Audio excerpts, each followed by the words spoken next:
If I could hold you just for a minute, what would you say? I should have told you from the beginning I couldn't stay. You've been hurting, but it ain't my fault. Ain't my fault. No, it ain't my fault. And I've been hoping you could break my fall. Baby, break my fall. What do I need to say? It's too late, turn back. I can stand your pain. Please go far, far away. What do I need to say? It's too late, turn back. I can stand your pain. Please go far, far away.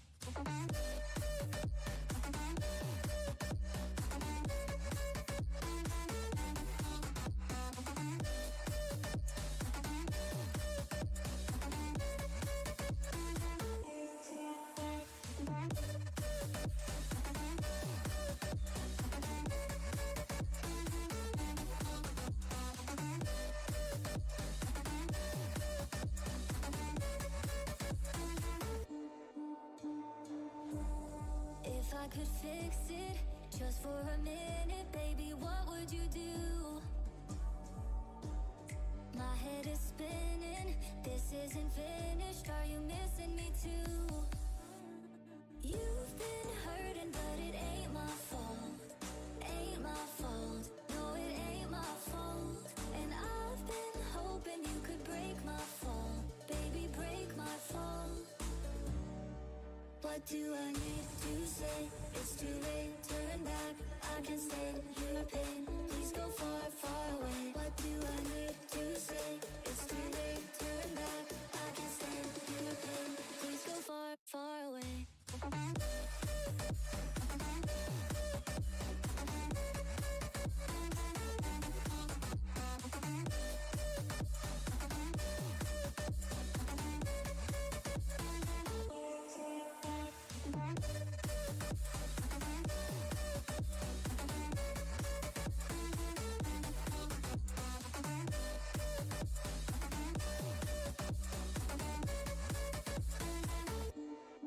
What do I need to say? It's too late, turn back. I can't stand your pain. Please go far, far away.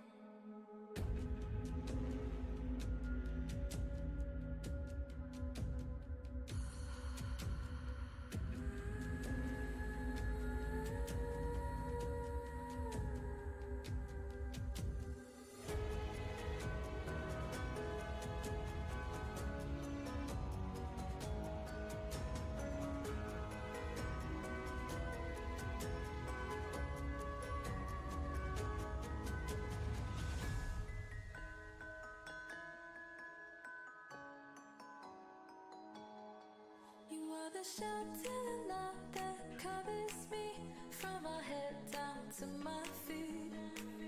Brought the only light in my darkest day. You are my run, run, run away. You are the shelter and love that covers me, from my head down to my feet. Brought the only light in my darkest day. You are my run, run, run away.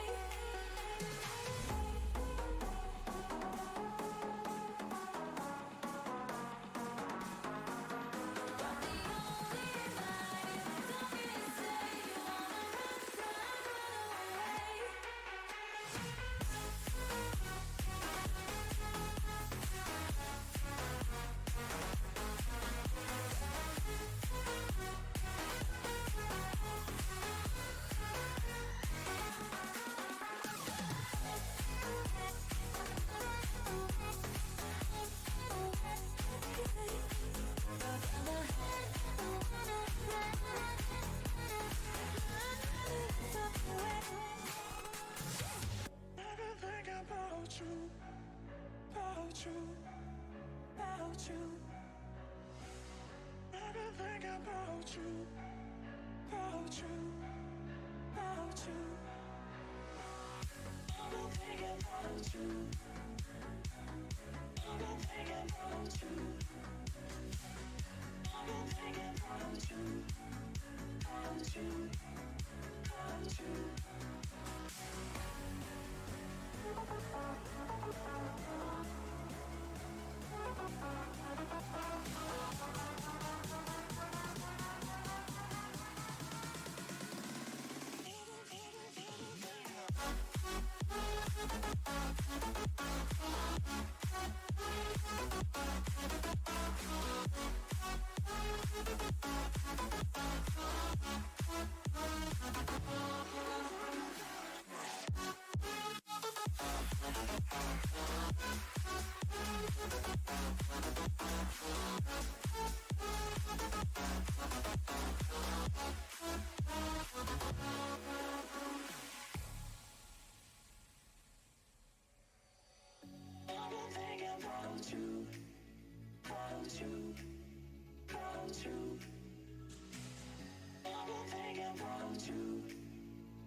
What up, Squadron? We back.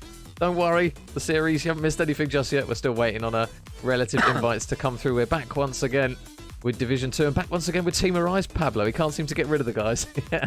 Mate, it's a clever move. I'm getting used to codes and totes. I might miss them if we don't cast them over any given night. But yeah, it's a smart move by them. They're going to get a ton of access to your VODs, mate. So, I'm sure they're getting good practical use out of it. But yeah, man, I'm starting to kind of get down with Ezra and James now a little bit. And after yesterday's wild performance and Vitalized White making that incredible return in the game. I'm excited to see how they rebound Yeah, and obviously and regain. they're coming up against a team that we don't really know a huge amount about. The name Greenwood, I'm pretty sure I've either come across him in league play or I might have cast him before, but I'm not entirely sure on the roster. Oh, Mr. Zazzle dropping by. How you doing, Zazzle? Welcome, welcome. But yeah, we're not really too sure on the Greenwood roster. We know kind of what Team Arise are about now.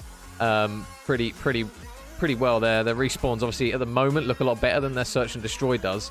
After coming off the back of the loss yesterday against Vitalized White, but this is a potential bounce back series again for these boys because I think they're 2 wins, 1 loss at the moment in the league, if I'm not mistaken. Well, we've cast all of them so far, so we should definitely be familiar with it. Greenwood again, I think, is a player I've cast in Cold War in the back in the good old days.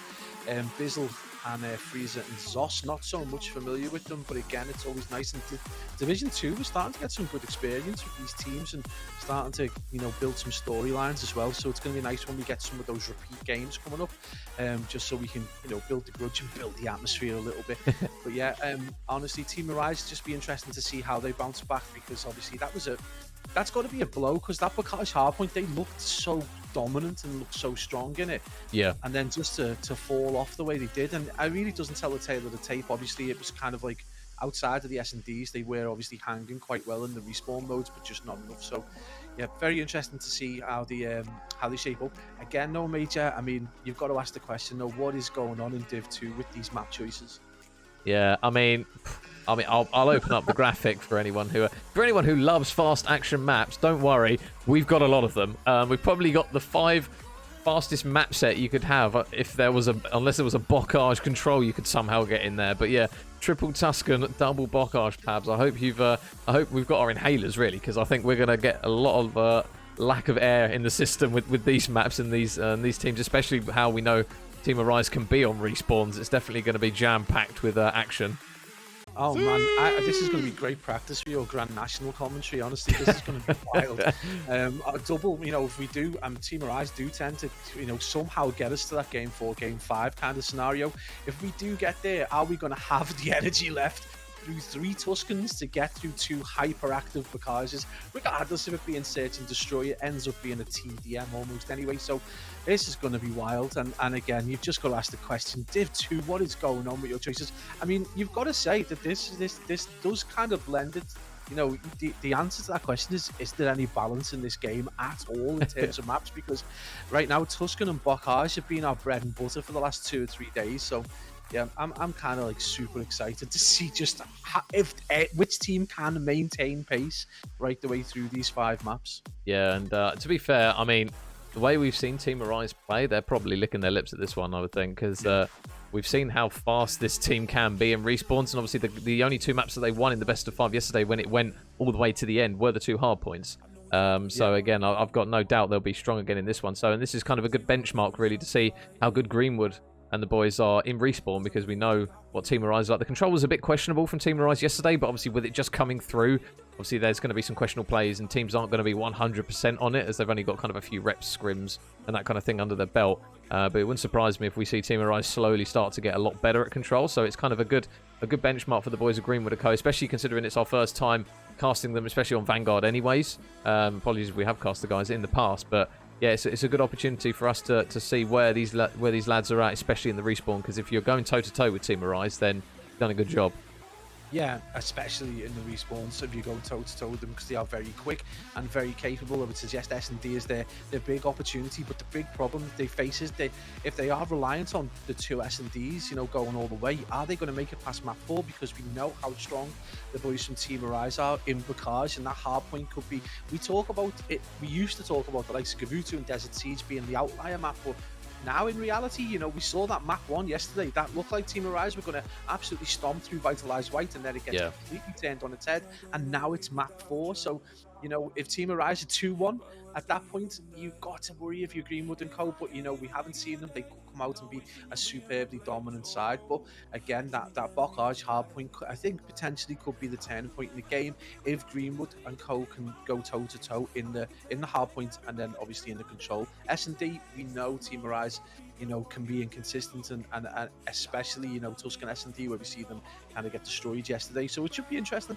And, again, these games, every game shaped up to be, have some kind of storyline or have some kind of like interesting point, whether it be, you know, Saka's kind of underwritten performance yesterday in White Lives Yeah. White, which kind of almost went under the radar, or whether it be Faded coming back, or whether it be, you know, Coates and Totes just dominating. And it's been really good so far. Division 2 shaping up to be very, very good indeed. Yeah, and it's weird with Vanguard because we've had so many series where a team will do really well in map 1 and we're sitting there thinking, right, okay, they're looking good, and then map 2 1-1, and then it's like, then they drop map 3 and it's like the series can just yo-yo back and forth over and over again. Vanguard definitely seems to be a lot more prone to that than Cold War was. It always felt like Cold War, the teams were consistently dominant for a large part of them throughout the series, but the boys of Team Arise especially, I think they're a good highlight to see.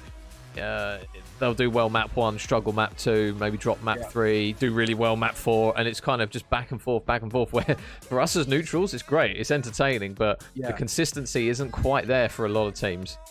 This is the viewers' game right now. This is the viewers and casters' game right now. For the players, not so much. It must feel truly unbalanced for them at times. We're seeing these really wild map sets being chosen. The vetoes are obviously just to get rid of half the maps that you would use in competitive play. But yeah, this is going to be really, really interesting. Straight out the blocks, really nice to see Bizzle getting the first blood. So the boys from Greenwood and Co. unfortunately starting for themselves on the bad side, but doing really, really well so far. But it is the points going the way of Team Arise as we hit this, you know, crazy, highly contested T1, and already it's going the way of the boys in red. But again, we know, Major, that this hill in particular can often mean nothing in the ultimate scheme of our point. Yeah, and this is kind of the preferred side pretty much. I think it's like kind of the staple really for a lot of teams where they want to try and spawn on that preferred side. And if you're boys of Team Arise, you're probably taking this at the moment. The scrap time looks as though they are going to grab it. Zoss is just soaking up the time, and the boys of Team Arise now going to look to get solidly in place for the next hill on P2. They've got to be careful though, because Bizzle has managed to sneak around the side here and shots into Ezro, but no, Ezro has absolutely none of it on that occasion. They've got to be careful of the transition of players slowly working down this field side, and Zoss is going to manage to sneak through. Takes down one. There is another man in Mr. J Coates up top. Can he manage to get the shots in? No, J Coates shuts him down. The trade is going to be there, but currently nobody on the hill from either side, Pabs. It looks as though both teams really prioritizing those back spawns as expected. Yeah, and you know, one of the things we didn't see in Cold War from these Div 2 kind of sides was that patience getting into the hill, getting set up, getting picks, and then finally, you know, having the sense to jump onto the hill. But this year, Vanguard just people seem to be taking on board the kind of information that you would garner from, say, a top AM side. They're waiting patiently, they're getting picks before they get control of the hill, and we know this P2 is a wild one. It usually ends up being the game that ends, but man, it does look like Team Arise have started to warm up. Greenwood does look like he's struggling on a 1 and 5. Very little kind of interaction in the game. He's only got 2 seconds in terms of hill time, and Major right now, Team Arise just slaying out as we would expect them to do in a hard point. Yeah, but now the all-important rotation towards the next hill looks as though it's going to be in the hands of Greenwood and the boys.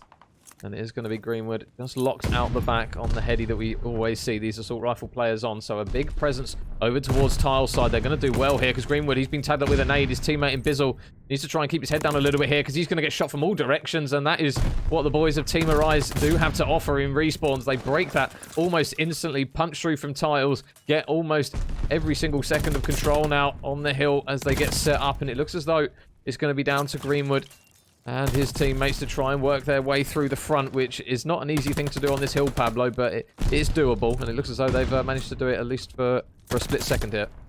Yeah, it is one of the hills where you can get to testing quite easily from the front because there's a number of entries that you can get to it. But again, just a little bit of kind of, you wouldn't say amateur hour, but Greenwood just not taking responsibility for that back portion. He did look away at the last minute, knowing potentially that the guys were going to be pushing through tiles and not really given, you know, taking the responsibility for owning that back part of it. And he goes to 10 and gets killed, and then the guys from Team Arise are allowed to breach. This could be a really good opportunity for the team in blue, though. We're clearly very aggressive and have got reasonable gun skill, and this is an opportunity for them to take full control of this Church Hill. Again, if you are struggling in these wider hills, Church does lend itself to the players that are a little bit more aggressive, a little bit more accurate in these smaller close quarter engagements.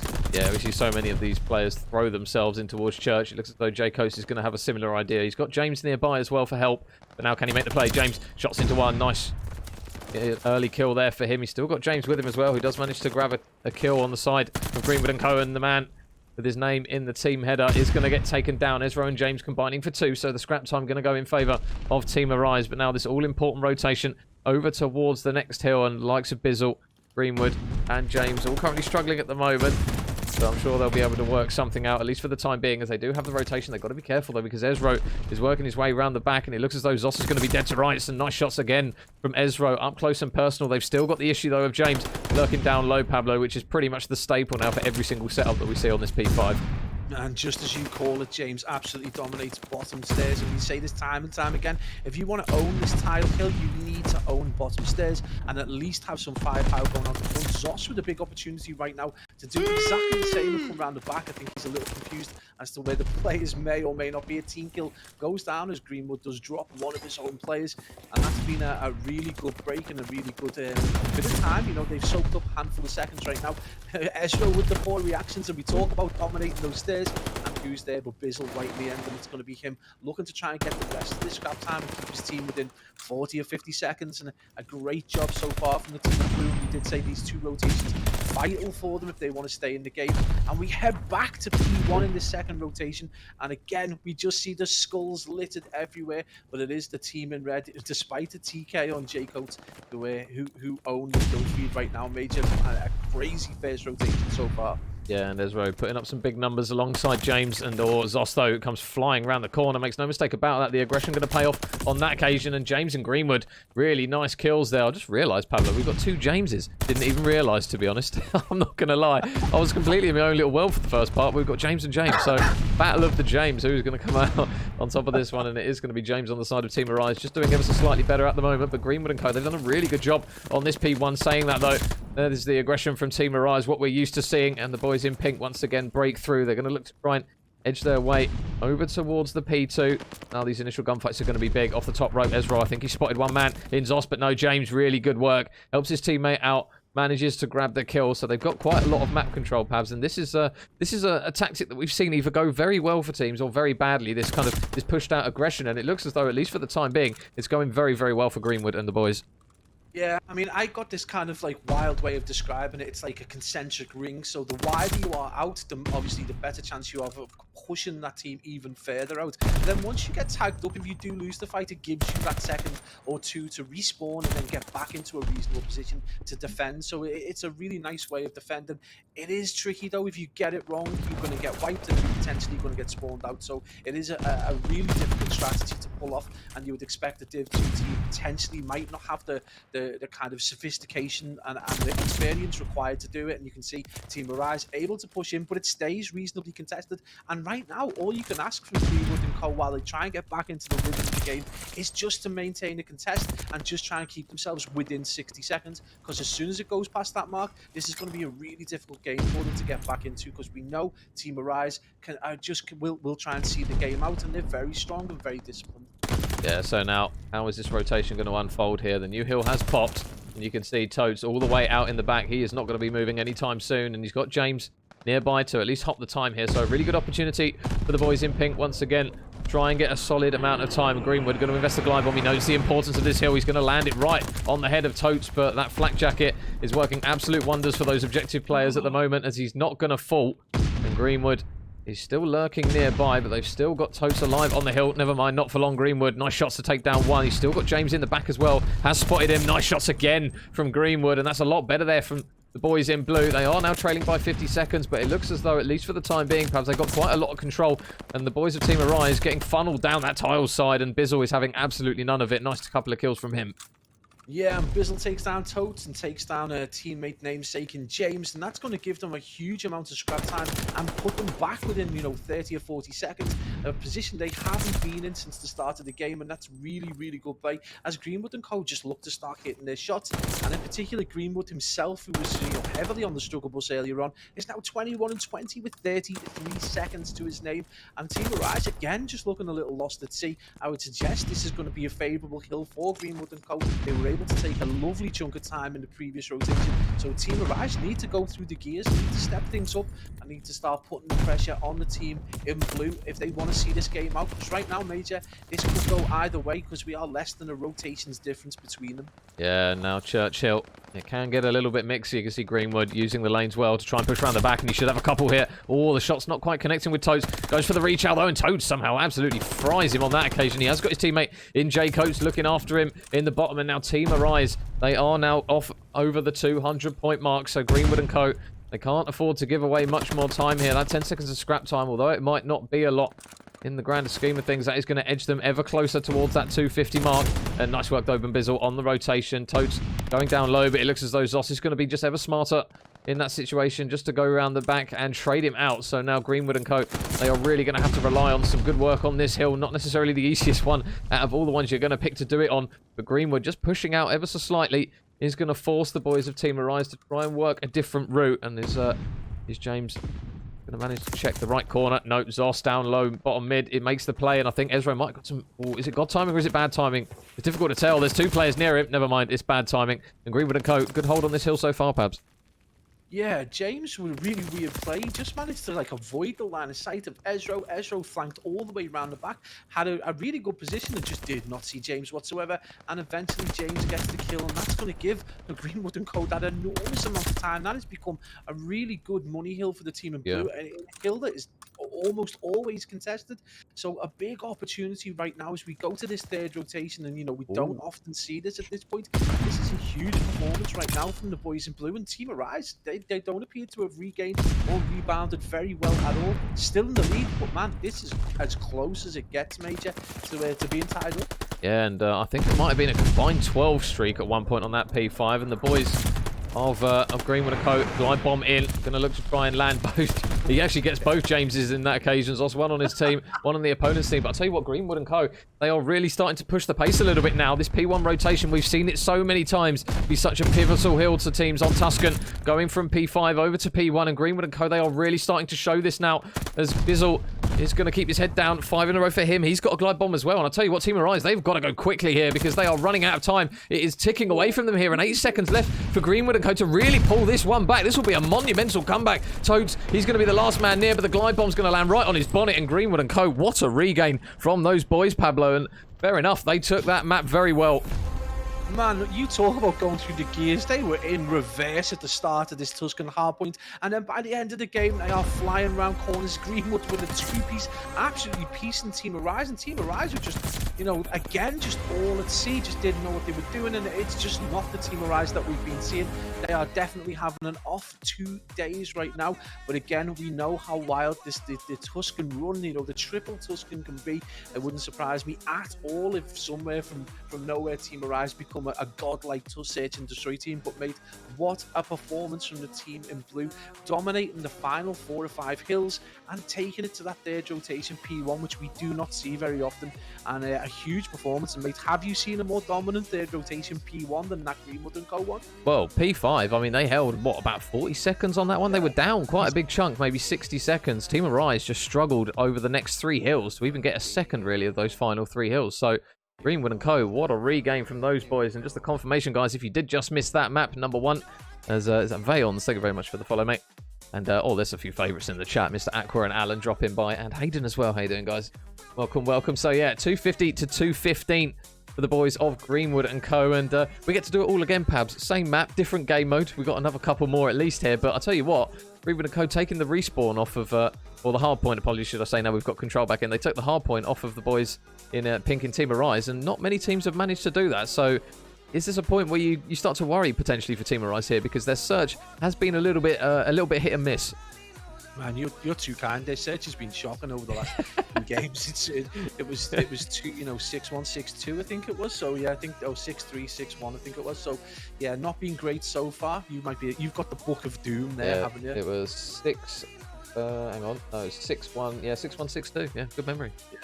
So, I mean, we're talking about a team that really, really do struggle on S&D. This is a good moment for Greenwood and Co to get into that position that we talked about, I feared for Greenwood and Co if they get into, being 2-1 down as they hit that map 4 because right now I don't fear for them at all. They looked absolutely solid. Zoss and Bizzle just absolutely frying. Greenwood was off to a terrible start, and then talk about a mid-game regain. He Yeah. absolutely just put the glasses back on, steadied his hands, and just started beaming kids. It was absolutely awesome to see. And by the end of the game, he was absolutely dominant in that P1 on the third rotation. So great play by Greenwood and Co. And you would suggest that if they've had any chance to watch Team Arise on S&D, they've got to be confident of potentially going 2-up in this series. Yeah, I'll tell you what, if the boys of Greenwood do well in this search as well, and they look like a competent search team, they will probably be up there, to be honest. The way Team Arise have looked in hard points to be able to hold successive hills against them, because I think one thing Team Arise have always lent on is the ability to just punch into hills, like even regardless if they're not on a rotation. With the quality that they've got in respawn and gun skill, they always seem to be able just to break through regardless of how they do it, whether it's messy or whether it is clean. They do have the ability to kind of do it either way, and the fact that Greenwood and Co just completely shut up shop, especially on that P5, which is really, really difficult to do. We've seen so many teams fail miserably at holding P5 or one where it's just back and forth and barely anyone's getting time. But to hold 40 seconds on that and then completely lock down P1 was a really, really good bit of play from those boys, and deservedly take the map and go 1-0 up now. Yeah, I mean, you've got to look at the structure of that P5. It really is incredibly difficult to hold. Not only have you got 3 points of entry, one of the which is an insane flank that you would have to take, but underneath and from stairs, and then obviously from the front if you're spawning over towards Churchside, it's difficult to hold because of the angles that are required to take to defend it. You've got the door and this large breach point. It's so easy to just slide in, get your kills. They held that for nearly the full 60. That was almost a full hold, and that's really difficult to do. You've got one player dominating stairs, and then they take it to P1 and absolutely own P1. You would suggest they took, off 180 potential seconds in those last 3 hills, they took like 140 in seconds or even more in time, and that is just, that's how you end out a game. And that's one thing we have said before about Team Arise, is they sometimes just aren't able to see out a game when they've had the upper hand at the beginning. So, map number 2 underway, guys. If you did miss that, map 1, it finished 250 to 215 for the boys in blue, Greenwood and Co. We are going to stay on board with Greenwood right off the whip. Turned into Jonathan Ross then. But the boys of Team Arise. Bomb is going down almost instantly, as we tend to see here on Tuscan. A site is going to be the bomb site of choice. And nice work from James.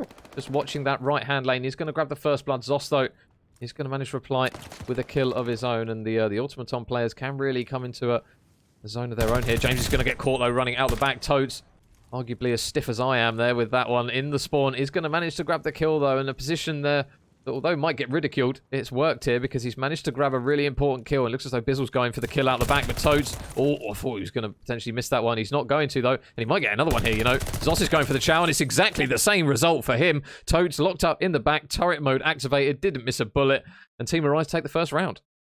Yeah, I mean, really, out the blocks, obviously you expect teams to kind of push hard towards that A bomb site and get bombed down. It can be, unless you're happy to double nade that bomb site, then it's usually really easy to get bombed down. But Toad's taken up a really unusual position, maybe relying on the fact that Greenwood and Co are super aggressive. Maybe a bit of information that they knew before going into this that we didn't know. And Totes is on a 3 and 2 away from a potential glide, which is not only, going to be super effective if he lands it on someone's bonnet, but it's going to be great for information as well. So a big moment for Team Arise to potentially start the comeback in this S&D. Yeah, and you can already see the standoff at the moment. James just currently lurking round the corner. It's just a question of when he's potentially going to try and get this bomb down here. He's just slowly edging his way around, and Totes another kill for him. 4 in a row. Ezro, I think that's a sniper because he just dropped him in a split second. Yep, it is. Woohoo, sniper time. Here we go. And all of a sudden, Zoss is now going to be the last man up. 1 versus 4. He's trapped in you. This is looking pretty bleak. And I think he's been spotted, and it won't be the sniper that grabs the final kill. But tell you what, Pablo, they're making us eat our words once again, Team Arise, because so far in the search, I think they've dropped 1 life in the 2 rounds, so they're looking good. I am baffled, man. This is not the Team Arise that turned up yesterday. Was that Ezra with a collat, or did he actually get did he actually two-piece the half the team of Greenwood and Co? That is a wild performance, mate. We love seeing the sniper out. It's an absolute pleasure to have it back and no longer G8. So it's great to see it in. But right now, Team Arise just confound expectation, and they are 2-0 up. And right now, man, they literally Coates is the only player that's dropped, and that was obviously he was planted at the time, so you kind of accept that. So very close to taking the head off. can't see it's Zoss at the back. So huge plays from Team Arise right now. I'm making us eat our words again, man. Full stomachs round the house for me and Major. Yeah, and it looks as though Ezro's going to have to try and work something quick. J Coates is going to manage to take one down in you. You can see there, number 5 and number 4 on the minimap. James and Bizzle did just go straight past each other. He's got to be careful though, Ezro, because they are starting to push him out a little bit here. Nice shot though, straight into the head of James. He is going to get traded out though by Bizzle, so now it's all on James. And now, just got to defend the bomb here. Oh, nice shots into Bizzle, going to delay it and gets the kill. Does he know there's another man on it though? Is Zoss just going to stick this here? I think he's just going to try and wait it out here. He's surely got to stick it any second though. He's not going to give him any split second of time. And Team Arise, 3 rounds in a row without an answer in a round that potentially looked as though it might benefit Greenwood and co. They don't budge, and James clutches up in the 1v2. Really good work. Mate, I'm hanging the mic up because I have clearly got no idea what is going on. Team Arise is just a completely different side. I mean, yesterday they were getting absolutely bounced from pillar to post by Vitalized White, and today they turn up and look like gods.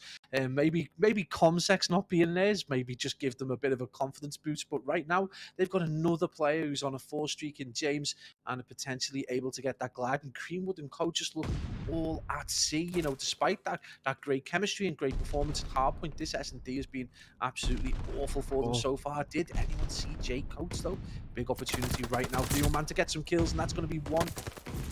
Yeah. He does get taken down, Major. Only one. And Ezro, another pick with the sniper here. So he's having an absolute field day. And James, that was 5 in a row for him with that final kill onto the opposing man with the same name. So now it's all on Zoss. Another round here that has just gotten away from the boys of Greenwood and co. And 4. Catch that. I tell you what, those were some crisp shots. Team Arise, 4 rounds in a row. They are looking unstoppable in a game mode, Pablo, where we had doubts over them. It looks as though they've got their reps in potentially on this one in the time between yesterday and now, because they are looking faultless at the moment. Man, honestly, if they'd just gone back in time, or they've just put 10 hours straight into Tuscan S&D, I have no idea what's happened overnight. They did say the coach was on holiday. Maybe the coach has come back and just completely transformed this team. But right now, these are looking like a completely different search and destroy. You know, in terms of their capabilities, it's just been unreal. Ooh. Oh my God, Ezro is unstoppable. Oh, jeez. Dirty boy. These teams blue have got families. Ezro is dominating 6-1. They kill leader in the entire game. Mate, I give up. I'm going. I'm done, Major, for the evening. I'll see you tomorrow. This has been wild. I think Ezro can just kick his feet up now. He's like, boys, I've done the job. Just get 1 round for me, because I mean that was absolutely brilliant stuff to work from Ezro. 3 kills, 2 with the sniper, 1 with the pistol. He does it with them both, and now match point for the boys in pink. Team Arise now right on the precipice of tying up this series, and the combined streak at the moment. I mean, the boys on Greenwood and co, they haven't even, it feels like they haven't even spawned in the map at times, Pabs. They've really struggled. Greenwood obviously hasn't got a kill to his name at the moment, and they are going to need something special now, because the way that Ezro and the boys are playing, they look absolutely unstoppable. Yeah, I mean, this is a crazy place. Ezro's playing close quarters with the sniper. He's not even messing around. He is baiting kids out. This is my crazy. God. He's gonna get it. He's on a 5 streak with a sniper and a handgun. My mind is blown. He's calling it in. I think he might get tagged up. This is going to be a tricky one. I mean, this is crazy plays. Ezro's unstoppable. I don't think Ezro can be killed, Major. I think he's some kind of, I don't know, crazy COD robot. Jeez. Who knows? He's just unstoppable. He's 9-1 and on a 6 streak. There you go. Sniper. Well, I mean, you don't tend to see that. I was going to play the little end of map thing, but it was over so quick. The boys of Greenwood and co, I think they're just saying, like, we're not even going to talk about this one, lads. They need to remove that one for their memory, because that was brutal. My wife's a counsellor. I'm going to get Greenwood and co's numbers and just get them the they require, because that is going to stay in their minds for a while. I mean, guys, if it's any consolation, yesterday I went 0-9 in the game, so don't feel too bad. But 6-0, man, that is a slap. And Ezro take a bow. That was unreal performance, man. You're gonna have to go back over Major Stream and clip the hell out of that, because 9-1 on a 6 streak and they're quitting the game early. You can't do much better than that. This is the thing on Tuscan. We've seen it before where players get picks, but we've not really seen many where they get consistent kills in various positions. He was bottom church, just waiting for people to push, and he just wasn't missing. And I mean, yeah, take your clip take your pick of all the clips, really. There were so many of them that he could go through and choose from because he absolutely bagged the boys of Greenwood and Co. in that one. And what a response, Pablo. This is why you never bet money in Vanguard as far as we're concerned, because you say one thing and you just get completely countered by what you witness on the screen. And Team Arise completely back in the series now. Right, if anyone's learned anything from the CDL, the kickoff classic, everyone thinks FaZe and Optic are going to be in the final, and it isn't. It's a completely different scenario. A team with 2 pickups, and then they go and face 2 onto Ultra. So it just tells you how wild this Vanguard is at the minute. I mean, whether it's a balance issue, whether it's just the fact that it's just a completely different proposition to Cold War. But my days, I mean, that's an S&D performance for the ages right there. Ezreal, going and baiting the 2 players out. They probably think it's going to be an MP40 they're coming up against. They go to the trade, and who's right at the back of church, ready to take your bonnet off, but it's Ezreal, and then he goes and brings the glide in. Just a superb performance from Team Arise, and it's mind blowing. And we go into this control, and again, the question you got to ask is, can we even predict based on yesterday's games and based on today's games? I honestly, I wouldn't surprise me if a third team won. Some third team that doesn't exist. It's just appears in the game, because I couldn't tell you. Greenwood and Co look so strong on hardpoint, and then Team Arise do that in S&D, and control could be anyone's. Yeah, and obviously we're staying on Tuscan again, so no change of scenery for us. Same map, different mode, but I can't even recall the last time we saw a 6-0, especially on a Tuscan where that attacking side is quite heavily favoured. Normally you see teams get bombed down, and the team that defends has to usually get at least 1 or 2 picks to even stand a chance of taking that round. So for Team Arise to not even drop a round in that search and destroy, I can't recall a game that we've casted with a 6-0 Tuscan, to be honest. My memory, unless it's completely forgotten and left me. But and there you go. Speak of the devil, Team Arise with the follow. Thank you very much, Jacko. But yeah, that was out of nowhere. Ezreal kind of has a statement round where he gets 3 picks, two with the sniper and 1 with the handgun. That immediately puts doubt about your positioning. Do you want to close the space to get close quarters? Well, they tried that and it didn't work. Do you try and get the AR to try and do some damage? Do you try and replicate and get a sniper out? Well, it didn't look like they were confident with that. And, he has this big statement round, early doors, and it puts that kind of that little bit of doubt in the mind of Greenwood and Co. And then from then on, he just goes and has fun in the game, and they just didn't have an answer. They did not have an answer to that problem that Ezreal created, essentially, and the rest of the players just provide the foundation. So a superb performance, and right now you would suggest Greenwood and Co super tilted, and they just need to regain, because they could get absolutely dominated if they kind of hold on to the pain from that S&D. Well, I mean, we saw at the end of the round, didn't even get to see the final score come up. The lobby was gone. The boys of Greenwood and Co, they want that one back of their mind, straight in the bin, forget about it, move on to the next one and try and regain, because that's what they're going to need to do here. And thank you very much, Team Arise, for the kind words, and hopefully you enjoy the stream as much as we do. You guys, if you did miss that previous map, I will just quickly put the graphic up again for you. It was a 6-0 on Tuscan, as the boys of Team Arise, they managed to grab that map number 2, and we are now in towards map number 3, Pabs. And I mean, take your pick. After those first 2 maps, I mean, who are you going for? Are you picking one, or should we just sit back and not jinx anything and just let the teams do their thing? Yeah, I think, if Greenwood and Co can have a full reset, they just need to forget that they were involved in that game at all. No internal arguments, proper communication, just completely reset. I think they can hang. If they don't, I think they could tilt themselves and they could lose composure quite quickly. And Team Arise, we know, will punish teams. So big opportunity for them again with seeing Team Arise in that more favoured position. They've gone for the more difficult hill to try and get hold of, and I think they feel confident, and they're going to potentially, this could be a big dominating game for them. 28 lives plays, 23 major, so already a hearty deficit in the life stakes. So if they are able to cap this B, sooner rather than later, this could be a difficult performance for Greenwood and Co. Yeah, this is not an easy start here for the boys of Greenwood and Co. Another kill there coming through for Jay Coates. He's now 3 in a row. His teammate in James is just going to get cut short of 5.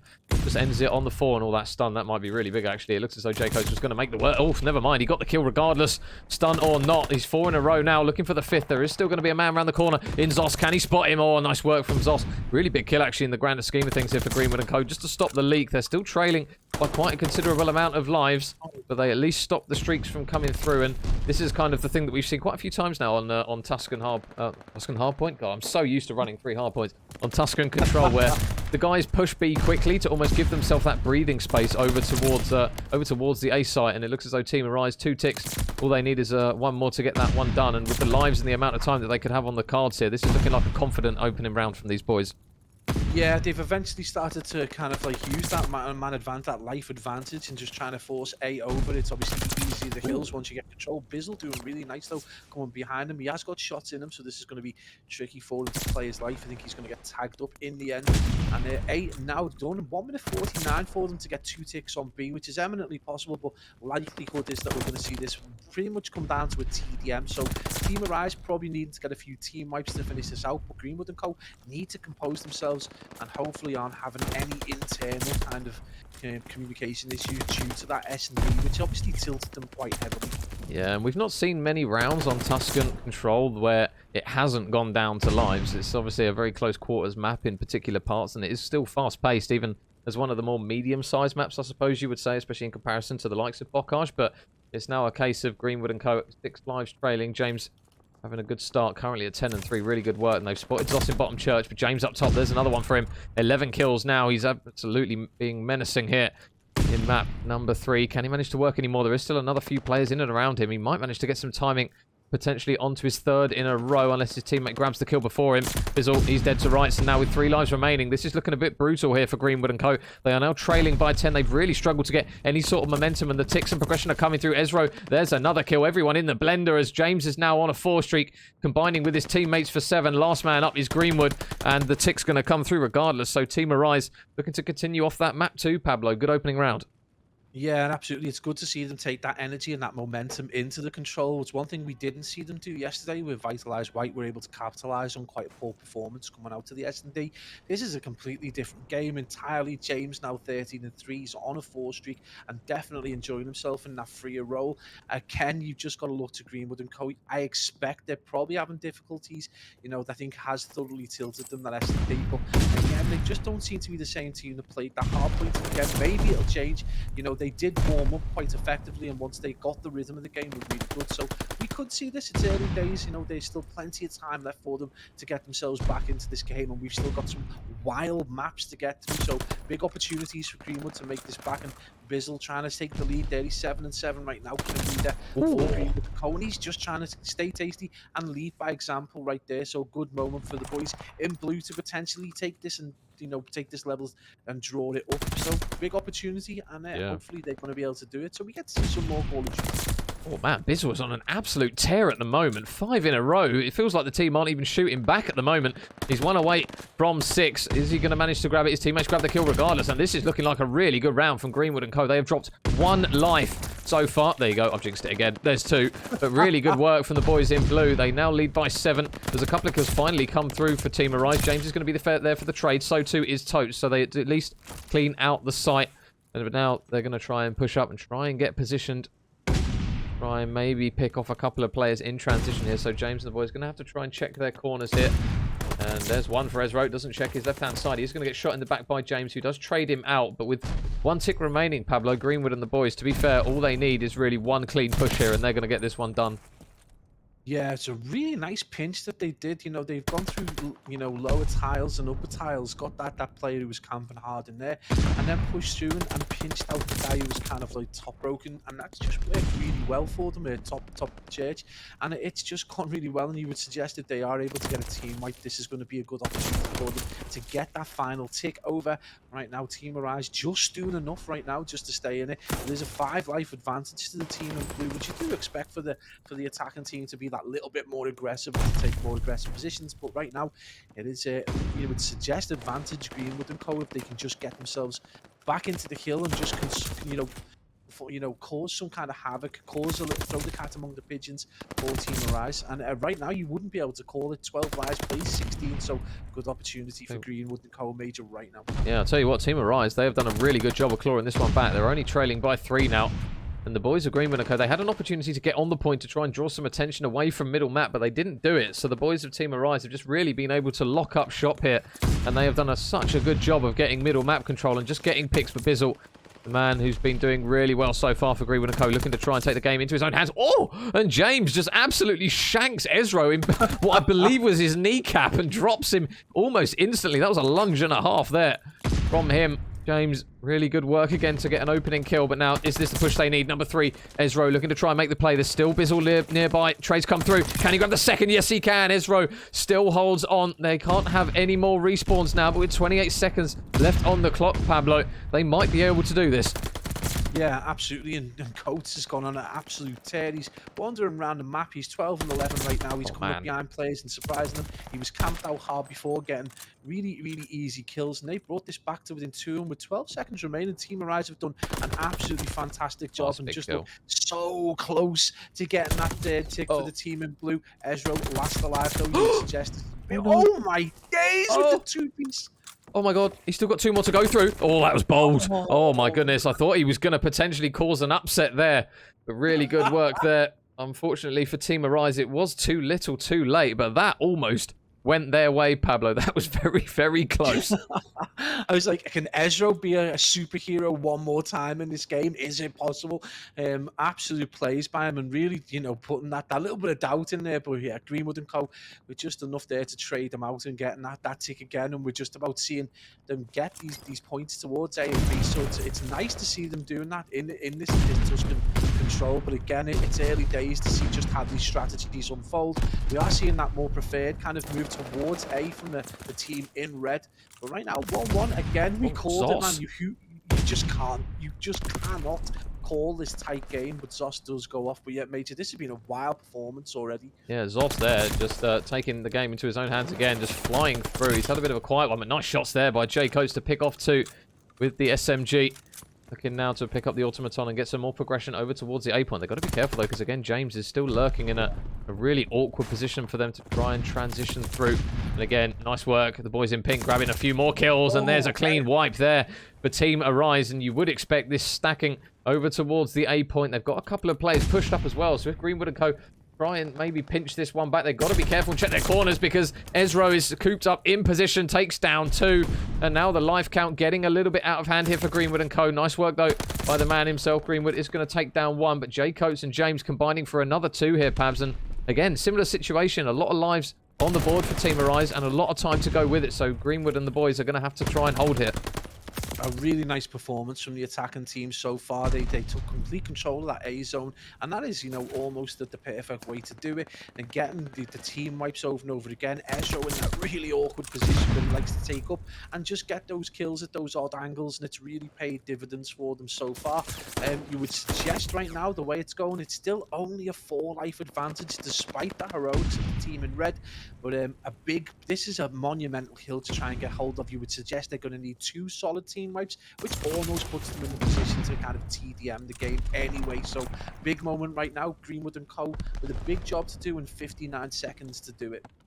Yeah, number 6, James, round the back he goes. He's going to manage to grab the kill onto Toes. Just a little pinch there works out wonders for him.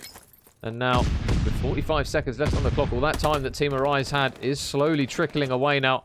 They are running out of time very, very quickly. A couple of players up top. Off the top rope goes Greenwood. And wow, absolutely slaps Ezro from height. Manages to get another one as well onto Jay Coates. Really good work from Greenwood to steady the ship once again. And with 30 seconds left, it looks as though it's not going to be lives that are going to be the issue here for Team Arise. It looks like it's going to be time. They're only trailing by 2, but they need to get over towards the point.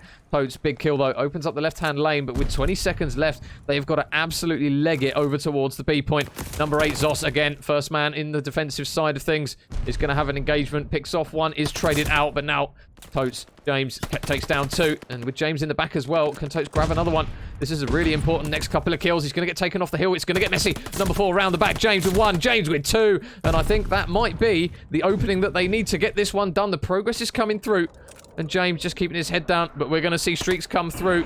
Glide bomb out. It's going to land on Jay Coates' forehead. He's going to fall. It's getting a little bit messy now. And only with 1.5 seconds left, he needs to get on the hill here. He's not going to be able to do it. And Greenwood & Co. take the round again, Pabs. 2-1 up they go.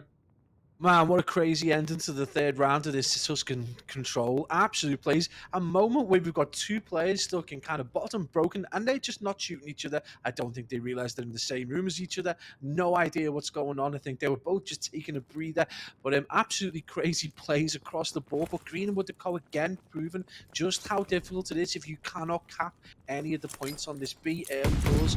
And again, we know that it's a favoured position to get this A, but we do need to try and get potentially one cap at least over on B as early as possible, because even with 2 minutes Team Arise and the man advantage, they just weren't able to do it. Not man advantage but life advantage, they just weren't able to do it. So again, we would suggest the strategy of trying to get that B as early as possible may be the way going forward. But right now 2-1, again, you couldn't predict this, and it's just been a wild performance from the team in blue, and going potentially into that map 4, this could be a crazy series again for Team Arise, who just don't fail to entertain. Yeah, they have they have moments, excuse me, where Greenwood Co, they really go blow for blow with Team Arise here, especially in terms of pacing, and sometimes it works, sometimes it doesn't, and the previous rounds so far have shown that they can hang with Team Arise in that just raw aggression and pace. Totes, though, there's a couple of kills. J Coates with the third, and already looking a little bit bleak here for Greenwood and Co in this round as another one comes through for J Coates. So him and his teammate in Totes were combined for 5. He will fall, though. But Totes, is he going to try and play for streaks here? 2 away from a glide bomb. And, getting tagged up. He's just going to dip out for the time being. He knows the players are pushing him. The shots are crisp, though. He's going to weaken up one of the players, but you can see now the aggression of James. He's just hunting him down. Will finally get the kill, and that A progression has now... Oh, has it been completed? No, it hasn't. It hasn't been completed. It's incredibly close. Bizzle, though, still lurking on the point. But Ezro going to be nearby for the trades, and although this A point is close, Pablo, I'll tell you what, they're starting to run out of time here, Greenwood Co. Yeah, 38 seconds and the drain started. It's only going to be a short drain. Yeah. Finally, it is going to be Greenwood Co. do finally get that point table. Man, they've only left themselves 1 minute 30, and we've seen both teams struggle to close out this B with over 2 minutes and just under 2 minutes in the previous 2 attempts. And right now, again, we're just seeing it toe-to-toe. 14 lives plays, 14. And right now, windy shots from J Coates as it does look like a breeze passing through Church. But again, he gets bodied one more time, unfortunately, for J Coates. He's just not on point again. It's about this consistency and being able to maintain this pace. And one thing you did say earlier on was that Greenwood and Co have been able to go toe-to-toe, but not just that. It's about their pace, and they've been absolutely on fire and flying around the map. And right now, that seems to be serving them really well. And James just absolutely bodies James again, and at pace. And we talked about this time and time again. If you can put Team Arise under pressure, you can potentially get the game and make one round, potentially about to go favour of Greenwood and Co. You would suggest that they're going to be a force to be reckoned with in Bocage when we do eventually get there.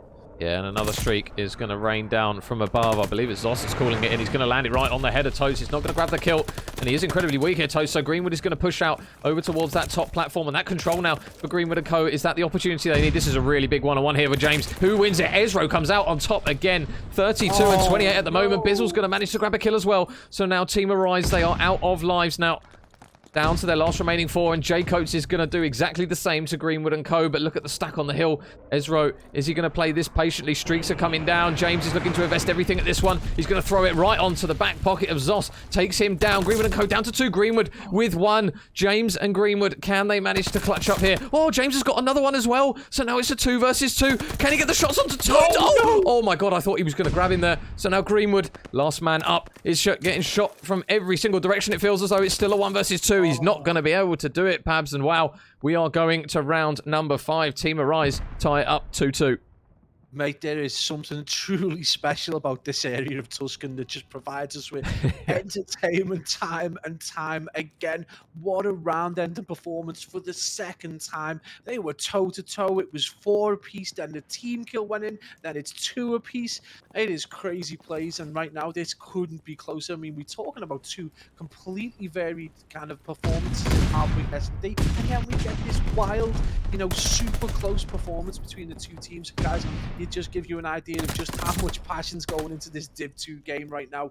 And I can't call it. I wouldn't want to plant a flag anywhere right now, Major, because this could go either way. Yeah, this could be arguably the knife edge map. The way the first 2 maps have gone, this could be the really important one. And this is why having control back is just such a big factor in some of these series, because you could argue one team maybe slightly better at respawn, one team slightly better at the search. Well, I'll say slightly better. It was at 6-0, but regardless, This is now going to be the swing round here, potentially, in this series. Oh, Bizzle, just built different. How on earth? It felt like he killed him when he wasn't even in view. Flies around the corner. Nice shot, though, from Ezro. He's going to manage to grab one, and they're going to manage to clear out Greenwood out the back as well. So now the pink arrows from Team Arise. Can they work through the back? No, the man in Bizzle, the immovable object, looking for one. Can't quite grab the second. Will get traded out, and it looks as though Team Arise now... They're going to at least get the tick down on that B point, but it looks as though Greenwood and Co. doing the smart thing, Pabs, just regrouping because they've got quite a lot of time and quite a few pushes at this one.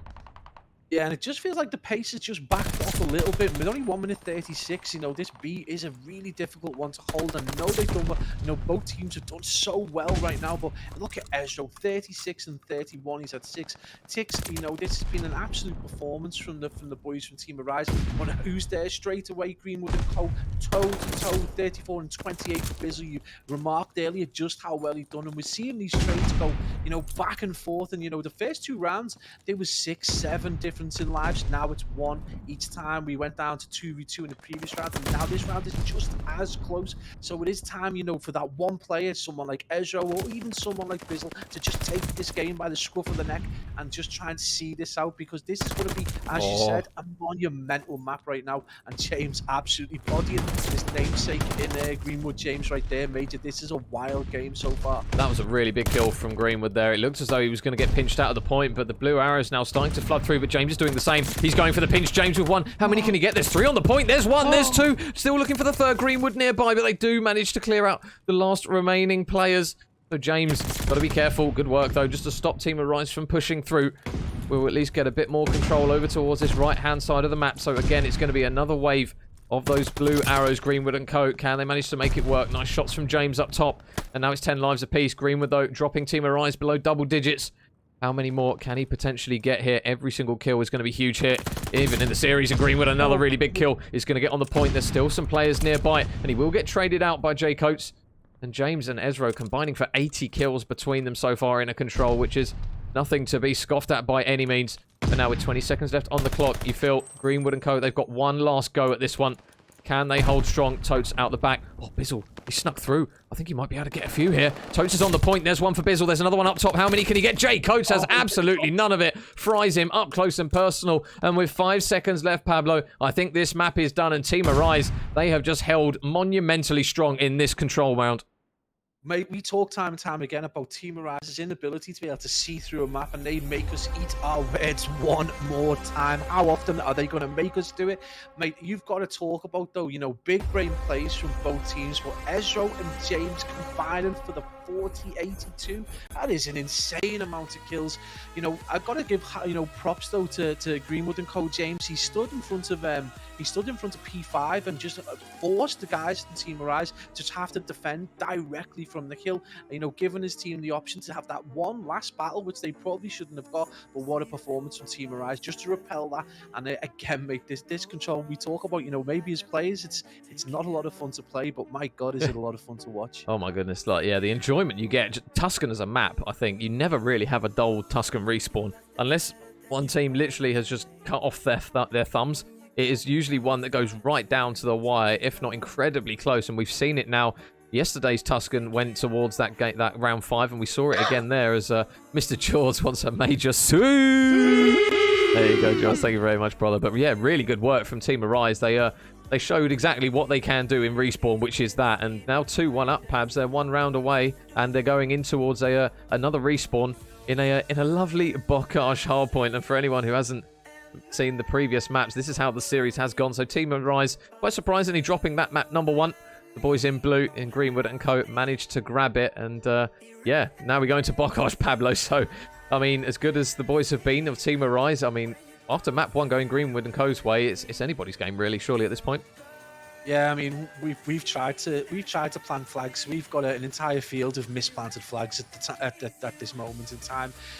Bocage, again, we know it's this weird map that kind of just destroys any skill deficit, and it doesn't appear to be very much between these two sides as it is. Some of the pacings are slightly different. We know it looks like Greenwood and Co do start slowly. I mean, we're talking, maybe the first rotation of hills. So, but Bocage is a superbly fast one anyway. So I doubt they're going to start slowly on this. But again, we know Team Arise are really strong. You know, when they talk about that vitalized white game, the first map they absolutely dominated that Bacage, so you would expect them to be very confident going into this. But Greenwood and Co, man, what a performance, right? That's probably got to be one of the best single games I think we've cast in a long time. That 3-2 is just back and forth, really close. You know, the final 3 rounds were superbly close. The first 2 were kind of wild in that they both went either way, but with huge life differences. It's just been crazy. And Bacage, you know, we've cast over some wild Bacage hard points. Yeah. We've cast over probably some of the wildest ones you could have seen in any Call of Duty situation so far. And I honestly, it wouldn't surprise me if this one goes to the wire and beyond. Yeah, I mean, I would happily have a stab at this one being a trademark Bocage mental hard point, because even the Tuscan was back and forth, and obviously Team Arise just kind of let it slip towards the end. But with the kind of the spawns of Bocage, you can just keep throwing body after body after body on every single kill and every single hill. So I think it's one where we are going to be very short of breath. And I mean, if this, say, goes Greenwood and Co's ways, Pablo, we've just got Bocage Search again, which by standards of Search and Destroy, the rounds can be over so quickly. So regardless of how the series is going to go, the last 2 remaining maps, for us anyways, they're going to be some showstoppers, I would guess at least. Yeah, absolutely. Obviously, if Greenwood and Co are able to do the unthinkable and take this Bocage off Team Arise, yeah, we are in for an epic Bocage S&D. You would suggest by the S&D that we've just seen, Team Arise are going to be very confident going into it. But I mean, I've given up. I mean, there's no more flag planting. I'm done. I'm done for it now. The flags are being burnt out in the yard in protest against how many times that we've kind of like tried to go. I mean, it's not like we're just making up, you know, our predictions. We're trying to go with what we've seen from previous performances, and we're just being made to eat our words over and over again and again. This Call of Duty Vanguard just surprises us every time. Yeah, because it's going to be a wild one. I absolutely can't wait to get it underway, and it just would not surprise me if we see Greenwood and Co just completely dominating. We go into an S&D where it ends up being around 11, and I have no idea where we're going to take this. But yeah, we do. One thing we do know though is we have got a history with Team Arise. We know that they can play really, really fast. They can play really well. They're very cohesive as a unit, and Greenwood and Co do need to be on top of their game in order to, you know, to win this. Yeah, and just quickly, Pabs, can we get a Pablo C? George has redeemed one just for you. I accidentally took it, but it was one for you, so I robbed it from you. That thing I know you love doing. Do you want me to... Cheers, buddy. I appreciate it. Yeah, there you go, George. Yeah, you got, well, that's what I might have to make that 20k. We'll get a Pablo like live action. Soo. If you guys want to see that, I might do a poll on Twitter, see what people say. We'll get a live one. You got to do the little spinny thing as well. Just, ooh. I think that'll be a game changer, to be honest, Pabs, and that could be like a new animated Twitter AVI or something if we ever. I thought you wanted to get partnered on Twitch, not get turned off. Mate, I'm telling you now, people will love it. Right, I kid you not. Everyone loves to see the old Pablo C. And yeah, so guys, we're just waiting on the guys to get everyone on the right sides for the Bocage hardpoint, and then we can get going underway. If you guys have missed any of the maps, this is how they've formed so far. So map number 1, Greenwood & Co. Essentially an upset by the standards of Team Arise in respawns and in hardpoints, and they do manage to take map number 1, but Team Arise came back absolutely clapping with a 6-0 in the search in map 2 and a 3-2 in that control. So now we're getting ready for the double Bocage. So make sure you strap yourselves in, because you're going to want a bit of energy for this one. I think it's going to be a bit of a mixy one, but yeah, I mean, you said, Pablo, it's going to be difficult to call this one on Bocage, but what's your gut telling you? Oh, it's a tricky. Yeah, Team Arise. I think this group, we've got quite a nice gap. They look like they're taking the time to lobby up, and I think this actually plays into the hands of Team Arise. They can have a little regain, they can have a little think. They've got the momentum a little bit. There isn't a huge amount of strategizing that you can do. It's not like you can have like a completely random plan B that's going to change things. It isn't like that. It's not got that level of strategy. This is all about gun skill, accuracy, and rotation, and the right and ultimately maybe the right commitment to the different hills, understanding what are going to be challenge hills all the time, and understanding where you can potentially get a big chunk of time. And obviously a lot of that's going to come down to stringing together the streaks required to get those kind of air ordnance, and basically, you know, who's going to start tin side? Are they going to be able to hold it coming out of P1? We know that P2 is going to be super contested, and P3 are going to be super contested. So it's going to come down to who's going to get the chunk of time over towards that kind of dockside hill and field hill as well. So I think P2, P4 are going to be the big hills. Whoever can get the largest chunk of time on those two hills while sneaking as much time as possible. Beyond that, if you go and lose, P1 hugely, or P3 and P4, you're done. And done and dusted. Goodbye. I think you're going to get done. So Team Arise, good opportunity for them. They know they've got a history on this. Greenwood and Kodo, I mean, they literally have thrown the cat among the pigeons from their performance in S&D to their performance in Hardpoint. It's crazy. Yeah, it's definitely a mixed bag, and we're just waiting on the guys to sort out their teams. And as we do that, I'll quickly do a channel point prediction, because it went down well, Pabs, for the 20k Pablo live action scene. Not going to lie, a lot of people were they were digging that. So it's a potential. I think 20k, with knowing what some of these guys have got on the channel with their channel points, I think I might have to up it potentially, because no to that one. 200 grand. I had Death Metal casting at 150, and 2 people still managed to put the channel points in. So yeah, I know just how low people can go to make me do insane things. Death Metal caster was difficult though, because I think it was Odyssey and SPWBK who put like 6 minutes of Death Metal casting in. Yeah, I remember I was in one of your streams. I think I was in a Discord with like JMW and the boys, and I had some as well. We were like, go for it, and there was like 8 or 9, and you were like, I can't believe this is happening. I need to change this. Yeah, it was a lot of fun, but at the same time, it was so incoherent after a while, and I was like, I come away and I was like, yeah, I think I need to go to the doctors now. So yeah, they got packed in, but yeah, the Sumans worked out perfect. What a quality idea, and you get the best entertainment on the Chafing channel.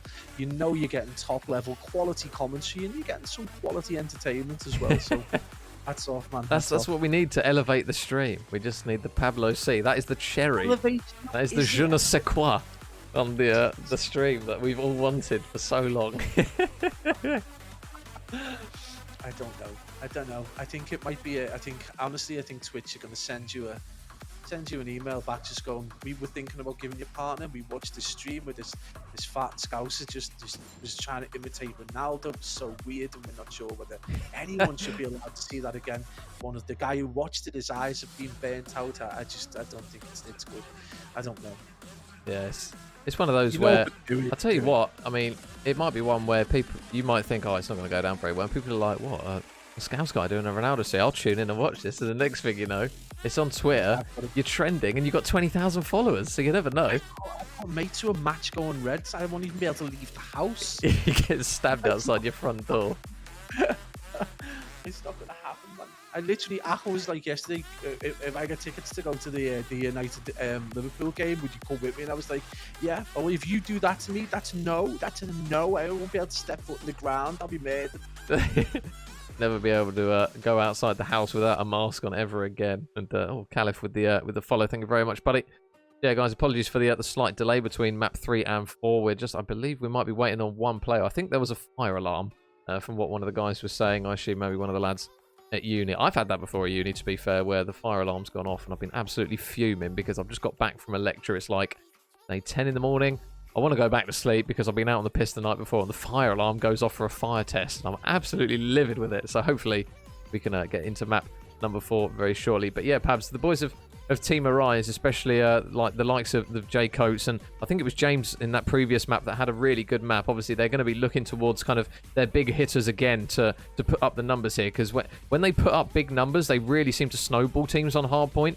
But when they struggle for kills, like we've seen them have in phases, like we saw in the first hardpoint, it's whether a case of they might have the gun skill and the aggression, but sometimes the positioning, I think, is maybe something that lets them down a little bit here. So in the blockage especially, you're going to probably look to these guys to really be full out for the full, potentially almost 500 seconds of hill time if it does go right down to the wire. So is that something you're expecting to see them do in this hard point? Is pretty much just be balls to the wall as per usual?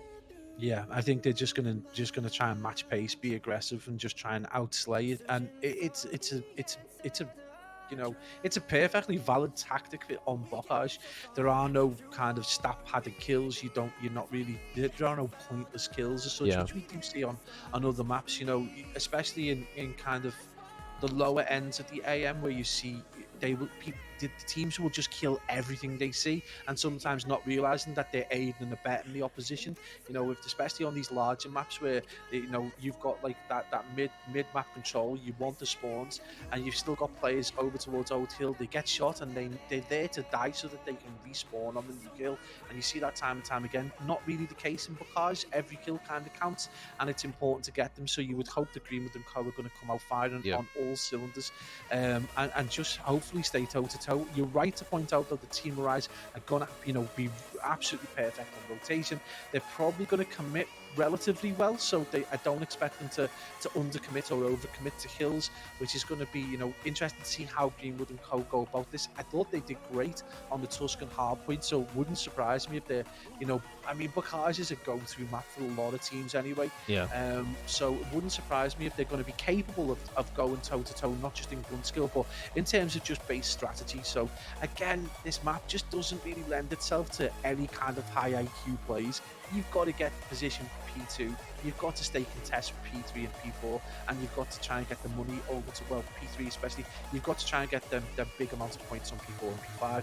So yeah, it's going to be interesting to see their approach, but I expect this to be a balls to the wall occasion. One thing I would say though to that is, with the kickoff that we saw at the weekend, especially with NYSL, where they won the Bocage and they barely had any kills, and we've seen young cretins when they play Bocage, we think, oh, it's going to be close because it's Bocage, and they blow teams out of the water by, over 100 points on any hard point is a pretty big scoreline. But I think there's a select few, especially mainly in the pro, obviously the pro end of things, but a few select teams that are knowing maybe small things that they can do to really get a huge amount of time on Bocage, because we've seen it just a little bit, obviously, in the upper tiers. So maybe it might be potentially one where over the next couple of weeks where teams start to look at like the VODs, obviously, because they can't cover up anything on the kickoff challenge, so you can go and have a look and see how teams are running certain things, and maybe going over that NYSL VOD and looking at how they play it, because there might just maybe be something that teams could be doing on this map to maybe get a bit more time rather than just kind of have it as kick bollock scramble. And I think that might be something potentially, just playing devil's advocate here, that might separate teams further down the line if Bocage stays in the rotation to help them long term. Yeah, I think it's interesting that you chose those two teams as examples. So if you take the Young Cretins and you take NYSL, you first you take Young Cretins. We know for a fact that Lucky and Metals are two players who can sit in the hill on their own and repel 2 or 3 players at a time. We've seen it on Berlin, especially time and time again. They just have a really good understanding, not only spawns, but the power positions that people try to take up when they try and breach a hill. And obviously the same goes for NYSL. You would suggest though with Bocage, so say you take Barn, they're set up quite nicely to get as much information as possible. So predicting where players come in isn't as much of a problem. And then when you've got players, with the capabilities of Hydra and with the capabilities of Clay and Crim, you know for a fact that they're going to be dropping bodies in the hill. So there is obviously, when you get to that very high rarefied air kind of position, they're able. Two things: they're able to gain information better than other teams, but they're able to relay that information so much more accurately and then respond to it so much more quickly. That's not something that you can do overnight. That is a learned skill that takes time, and the other thing is that obviously you're talking about a handful of players that have played together now for a good chunk of time. So again, those 2 examples that you gave us, to Young Cretins, those 3 players, if we take Real out of the equation, have played together in numerous teams. They know what's involved. But the other thing is, they will put the hours in, like the boring hours of going through the entire map, having a name for absolutely every doorway and window, and it won't just be that window, it'll be right hand side coming up or coming down or whatever. It'll be very accurate information. And the same goes for NYSL. You're talking about 2 of the greatest players of all time who know how to win this game. They know how to win it, if they need to slay out. They know how to do the dirty work. They know how to win a hard point without slaying out, and they're just going to have that information. Then when you take it with the cracked kind of performances that you will see from Paco, then it's no surprise that they're able to dominate these smaller maps. I would suggest for the Div 2 ACCL side, probably going to be Kickbollock Scramble. There is definitely a way to play it. I would suggest the kind of time that's required, and the kind of length of time the players would need to be together to make the benefit of it. Probably a little bit too much for them. But yeah, you're quite right. There's always a good way, and we do see it. We do see it in the big teams. Yeah, and I think as well, it's kind of a like a common misconception of people saying how good teams' comms are and assuming it is just fast and a lot of noise. But a lot of the teams that we tend to watch, especially when you hear the Astro Gaming listenings, there's not a lot of flooding of comms. It's more of a case of short, sharp information, and then kind of the understanding between the players kind of knits together the parts that they're not saying. Because even if you've watched scrims of various other teams, you'll realize sometimes the comms can get incredibly flooded, and it almost becomes counterproductive because people are talking at the same time. You can't understand what anyone is saying, and then it almost works against you rather than kind of keeping them clean and efficient. And you mentioned the likes of Young Cretins obviously having that understanding with how they all play as a team, which, I mean, it wouldn't surprise me if they're speaking very quickly, but just short, sharp parts where they're literally like, okay, he's there, trade, he's there, trade. Not a case of, oh, there's one going here, there's one going here, there's one going here, and it just becomes an absolute clusterfuck of noise. There is, I mean, you take someone like Crim, who there is some parallels between the kind of communication that you would get in the military that you would also be able to transfer to over to Gears. So if you go and listen to communications in like large events that have been broadcast in terms of like the SAS kind of stuff, a lot of their comms are going to be short and sweet. They're going to be calmly delivered. They're, unless aggression's needed, where you get that go kind of vibe. But they're going to be short, sweet, very accurate, and everyone's going to be very familiar with them. It works for a reason. Everyone's able to respond to it. You look at Toronto Ultra at the weekend. Very calm comms. It's fast. It's very short. It's delivered very succinctly, and people respond to it. The other thing that the top tier teams do really well, which is something that AMs don't tend to do as well, especially lower AMs, is about accepting responsibility and not trying to kill every single person that gets called out. So if you're facing one way, covering two entrances, and someone gets called out behind you, don't turn around.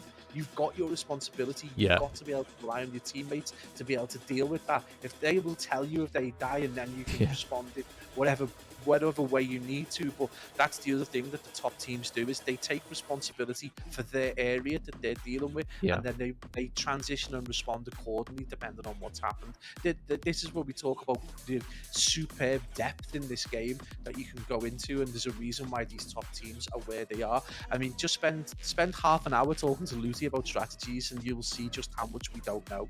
It's crazy. Absolutely crazy. And I think as well, like you mentioned, kind of the responsibility that certain players have. It's also the trust, knowing that if you've got a teammate watching a certain lane, you're like, right, okay, he's got this, or at least he's going to make the player one shot to that extent. And I think that's where you tend to see like the likes of certain players, they don't even call out certain things because they know their teammate is going to be watching it. It's kind of that understanding and the responsibility that each player has, knowing that, right, well, somebody's got to pick up that door of church, the side door of church, top church. Like, they know the lanes that need to be picked up, and they kind of, as they rotate and obviously die and get traded out, they slowly start to fit in towards the certain elements of the map, one by one. There's a dog lead emergency. It's all good. Yeah, guys, we are just waiting. We're still waiting on the last man in James on the side of Team Arise. Not quite sure what's going on. He did join and then dipped again for a second, so we'll try and find out what is happening very shortly as Pabs has his little Doge emergency. But yeah, big thank you again, guys, for tuning into the stream. Here he is. The man is back himself. Yeah, but the numbers recently from you guys have been absolutely mental. Thank you, every single one of you, for tuning in time after time. I know I say it like a dripping tap. It's probably driving you balmy, but I do mean it. The numbers recently, just to be able to apply for partner, has been absolutely ridiculous. Still waiting on a reply. I don't know how long we're going to have to wait on the application. By the sounds of it, it might be a while. Up to 3 months is what I've heard from some people on the website. It says like 7 working days. I think we're like on 9, but who's counting? Yeah, I am. I'll admit I'm counting. Not gonna lie. Oh, but James is in. James is back. Pabs is back, and it looks as though... And I'm back. Yeah, but and the dog's get the Zeppelin sorted. He's going out for a nice stroll. Oh, he's going out for the adventures. Love that. Got to get him out. He needs a poo. I need to get another dog, man. I miss having my black lab. She was so lovely. 14 she lived till. I remember her 14th birthday. My sister made her like a white like party hat with the number 14 and plonked it on her head. And I was at university and just got this picture of this black lab looking so unimpressed with like a little kind of dunce hat with 14 on the top of it. Literally, I'm on TikTok and I've got 3 TikToks. One of just me just making stupid noises, and the other one is my wife with the dog with a birthday hat on and being fed a birthday cake. And I totally mistreat our dog. I literally gave him like part of a gatto today, and like everyone's like, can't give a dog chocolate. I'm like, have you seen this dog with chocolate? He's like, he had like a little bit of gatto today, so he's properly chuffed. But he's off out for a stroll now because he needs to go out and see the wider world twice a day. So, I mean, take him on a walk in Bocage, Pablo. It'll be a nice adventure. Plenty of field. Yeah, I was going to say, and plenty of mud as well. And I know what labs are like with mud because I've witnessed it single-handedly. But in towards for them, it's edible.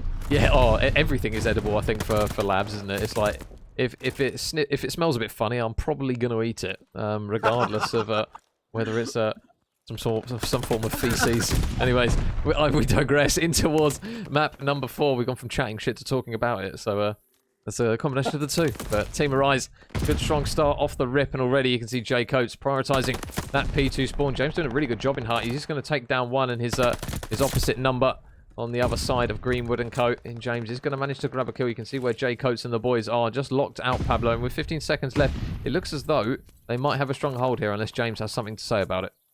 Yeah, James is going to have a big job to do. I think he's going to get shot in the back very, very soon as number 5, Jay Coates, who's done a really good job over back to dealing with Bizzle, dealing with James, and that's going to give the boys in red an opportunity to get their foot on the hill one more time as the entirety of Greenwood and Co are going to spawn out towards back grannies. So right now, a great job for them, and we did say that they're going to be very cohesive, they're going to have good rotations, and it's going to come down to the boys in blue to up the pace and get aggressive and get into the faces. But that's going to require some monumental performances. Great play by Bizzle as he reads that and gets a beautiful 2-piece as well. So good play so far, and this is exactly what they needed to do, is get into the faces of the team in red. But right now, 34 seconds plays 9 major. This Team Arise still looks solid. Jay Coates, has he been stopped? He's on a 9 streak right now. Oh my days. Oh, can he be stopped? There you go. There's double digits. Mr. Jay Coates absolutely flying for the boys of Team Arise, and that score total is really starting to be pushed out now.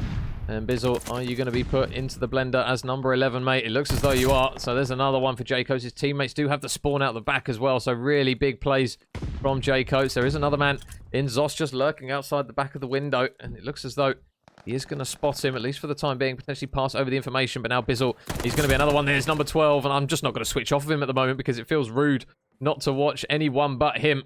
And we'll see if we can watch some more kills. There's potentially the 13th. Jay Coates looking for the 14th. Oh my God. And James has just been obliterated for the 14th kill. Jay Coates, he might be pushing 20 at the moment the way this man is going. He is frying.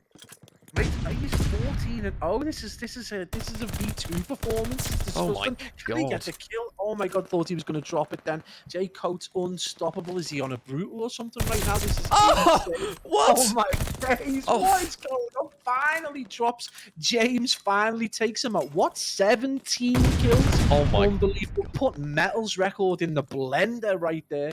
I don't think I've seen a streak above 10 in a Bocage, to be honest, because we know how mad the map is, and Jay Coates has just put 17 together. It's so weird the way COD works, though, right? Because he's just put 17 kills in a row, and then he's just dropped 2 lives with consistency. I have this sometimes where I feel like, oh, I'm doing really well, I'm on a streak, and then I'll just die persistently for the next few times. But I'll tell you what, Jay Coates has got the next... He's probably got kills for the next 3 hills, to be honest, the way he's been going off the start here. Really good work from him, and Team Arise with the points to show for it as well. So now... they're 1 map away from taking the series here, and Jay Coates is really helping them out here with the 18 and 2 that he's currently rocking at the moment. James will be there to take him down, and Greenwood and Co still out the back. You can see, Pabs, they're really struggling at the moment for some form of momentum. Zos, obviously, he's had a good few maps in the previous ones, but really struggling, and so too is the man in the team name in Greenwood. Yeah, I mean, the thing is, for poor Jay Coates now, if he has a fairly, reasonable game, it's going to look like a poor performance towards the end of this because he has set the bar so high. He's 19-4, and you're kind of sad that he's been killed 3 times since then. This has been a wild performance, but one thing we do talk about is being able to turn those kills into time, and in Bocage, it is 100% possible to do that. And Twitch, Jay Coates has done that. He's able to, afford his team to get, almost 100 seconds clear. And right now, it just looks unstoppable. He's back on the street, rather worryingly for the team in blue. Greenwood and Co really do need to step it up, though. And not just that, they need to be sensible and start to get those early rotations, rather desperately. And they're probably going to have to chalk a hill or two now if they want to get back into this game, because I would suggest Team Arise are just so dominant right now. Oh, and yeah, that shows you the confidence. Jaco's one shot from the nade. He's going to fly around the corner and go for the other kill as well. So he's not going to get it on that occasion. But Team Arise, they are blowing Greenwood and Co out of the water at the moment. And this is what we are used to seeing from Team Arise in a respawn, in a hardpoint. They are absolutely frying at the moment. And Jay Coates is at the forefront of the train that is running through Greenwood and Co at the moment. They really need to pull something out of the bag here. Zos still struggling at the moment at 3 and 15. He really needs to try and pull his finger out. But again, the man on the other side in Jay Coates is going to take him down once more. So now 110 points, almost 120 points. The difference now between these two. Only in the first set of rotations of hills. Something that we're not used to seeing on a Bocage here. And Bizzle going to look to try and maybe grab a couple of important kills, because you can see those pink arrows from Team Arise. They are spawning nearby. They do need to try and locate him. No, Bizzle flies around the corner. Nice shots into Ezro. He's going to take down one, but you can see Totes still lurking on the hill. James is going to be there to help him out, and the boys of Team Arise get another set of kills, and Greenwood replies with one of his own as well. But man, the deficit at the moment looking really dangerous at the moment. Yeah, absolutely, and it just looks like the boys from Team Arise just baiting Greenwood and Co onto P1. They had good control. They almost cleared the whole team out, and they all step off P1. So looks like Team Arise just starting to play with the food a little bit. But yeah, good baiting by them. But again, Greenwood and looking to get to the back. Who is it? But Bizzle going to get into the same fight again with Ezro. Ezro going to get dropped, and it's going to be Bizzle for the first time. We would suggest in a good position to try and get these spawns. But straight away, a big response from James. Great kill for Bizzle, and this is a good opportunity for Greenwood and Co to start to claw back a little bit of time and make this look like, almost a respectable game, because right now it has been absolutely wild. And obviously we've got to say hats off to Jay Coates, but Ezro, man, is 20 and 12 with a solid 38 seconds, and you've got to look to the player, Zos in particular right now is massively on the struggle bus. He's quadruple negative, and he's only got 16 seconds, and right away he gets, absolutely bodied there. So big moments for Greenwood and Co to try and at least get 100 seconds, but I suggest Team Arise are just taking the foot off the gas because they feel so confident. Yeah, and Bizzle, to be fair to him, he's doing all he can at the moment. 6 in a row now for him. Is going to be fully streaked out, and that kill feed is going to light up completely blue. So a lot better from Greenwood and Co.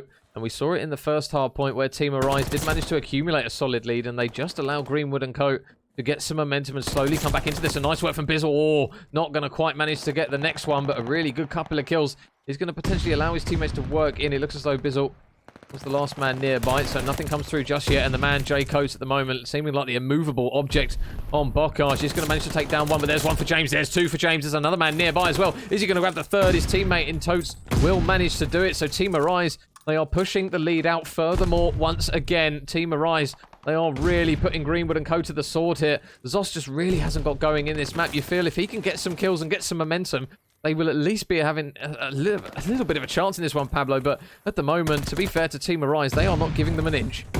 Man, nothing is going away at Greenwood and Co. James throws a nade down at the entire length of Granny's. It forces two players to not enter from the front, and who's there in the corner but Ezro to clean both players up. So right now they cannot get an ounce of luck in this game. 195 plays 105. I'm made up that they've been able to get over to that 100 point, but right now it has been an absolute performance from Team Arise, and obviously in particular you've got to look at the heroics of Jay Coates, 33 and 14, and just been an absolute thorn in the side, and you would suggest that a performance like that would put any team in the blender. But Greenwood and co, hats off to them. Despite the performance from Zos, which has been, less than spectacular, they've able to bring this back to almost a full rotation. And this just shows you how wild this Bocage hardpoint is. It's absolutely crazy to think that at one point, almost 100 or more, 120, 130 seconds behind, they've brought this back to within 80. Crazy plays. But Team Arise still looking very solid. Yeah, and the boys in blue, those are some important kills once again. James is going to manage to rip off the head of Jay Coates on that occasion, which has been a bit of a rarity in this map. And now the boys in blue need every single second of scrap time here. They can't really allow Team Arise to grab much more, but they've got the rotation at the moment to Team Arise, so it's going to be a case of where are Greenwood and co going to push through from. The glide bomb is going to come through, and it looks as though it's going to potentially land onto the head of one of the players, and Greenwood at the moment surely going to get on towards the hill here because they really need to keep someone on, get the contest at least on this hill, but this is not an easy hill to hold it on, Pabs. There's so many points to get a kill, and when your teammate is killing you, it really doesn't help the situation.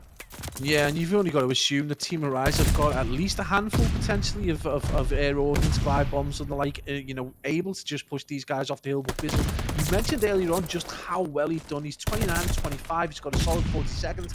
He's tried to do everything back into this game, and there's still 70 seconds or more adrift. So right now, big performance needed from this man himself, Zos, who finally does get dropped by a beautiful 2-piece from James in a 219 to 152. Probably not able to do it from this hill, so we are going to go to a third rotation P1 before this game can potentially be down. But mate, again, you pointed it out earlier on, the kill feed slowly but surely going blue, and we saw this in the first half point, but I think maybe the deficit, is it too much major for them to bring it back like they did in that first hard point? I'll tell you what, Jay Coates has slowed down just from that start that he had. I mean, it's not exactly easy to sustain that for a whole Bocage, but nice shots there from Zos across the map. Better from Zos. There's one, and there's the second, and he's finally come to life a little bit now, right at the ends of it. And nice shots again, 3 in a row for Zos, looking for the fourth. Ezro is going to be there for the trade, but with 15 seconds left, it's looking bleak. Greenwood and co, they need a perfect hard point pretty much, and on Bocage, that is one of the biggest asks you are going to get. Jay Coates again, now pushing 40 kills, one away from the big 4-0. Is Zos going to be the man? No, he's going to grab another couple of kills. Zos, who's finally coming to life, but with 10 seconds left, he needs to get on towards the hill and at least contest because Ezro's soaking up the time. 8 seconds remain. Somebody's got to get in. Greenwood with one. Totes is there for the trade. It's getting messy now on towards the P1, but all importantly, that rotation. Team Arise are there. They're ready to go, and with 3 seconds left, they can still win off this hill. Somebody needs to at least contest it for at least a second. Jay Coates is actually going to get off the hill, but they've got the rotation. A glide bomb comes through. It's a team kill. But with 1 second left, surely they are going to at least touch the hill for the slightest of seconds, and they will do it, Pablo. They will take the series, and Team Arise, well, they came to play in that Bocage. Man, you've got to look at that start right there. One of the most blistering starts that we've ever seen on a Bocage hardpoint. They got themselves, 100 seconds or more clear. You've got Jay Coates going absolutely insane. 17 kill streak in this game. Just look at those non-traded kills. 28 non-traded kills with a 17 streak. You are not going to see a figure like that for the rest of the season. I guarantee that is a one-off right there. We were here to witness it. Huge performance. And he's able to drag Team Arise into a win, which they needed, and we talked about it earlier on. Would they be able to bounce back from yesterday's, it'll be heartbreaking defeat for them against Vitalized White, but they were able to do it in some style as well. A 6-0, absolutely insane performance, a 6-0 in that Tuscan Search and Destroy, and then they go into probably the best control and probably one of the best games that we've ever cast in that 3-2, and then you've got a 250 to 167 with one of the finest individual performances that we've seen since Escrow's performance in the 6-0 maybe? Yeah. I don't know. I mean, that is one that you are not going to see much more of this year probably. Really good work there from Mr. Jay Coates. A fully deserved, memorable moment there. 17 in a row from him, and the scores there coming through for Team Arise. They do hit the regain button after yesterday's loss, and they do it in an emphatic style. The 6-0 in map number 2, a memorable one, and obviously the individual performance there from Jay Coates in map number 4 was incredible as well, and we will just quickly pop those replays up on the screen. Never mind, it's decided to balls me up. Let's see if I can quickly tweak it. Is it going to work? There you go. Perfect. Yeah, so guys, if you did miss any of the maps, there are just going to be a couple of clips on the screen to see us out, and that is going to be our one and only game for the evening. Team Arise, they are going to come out in Division 2 with another win, and Yeah, we saw the glimpse in map number 1 when they struggled, Pablo, but in map number 4, that was trademark Team Arise in Hardpoint, and that is exactly what they can do on respawns.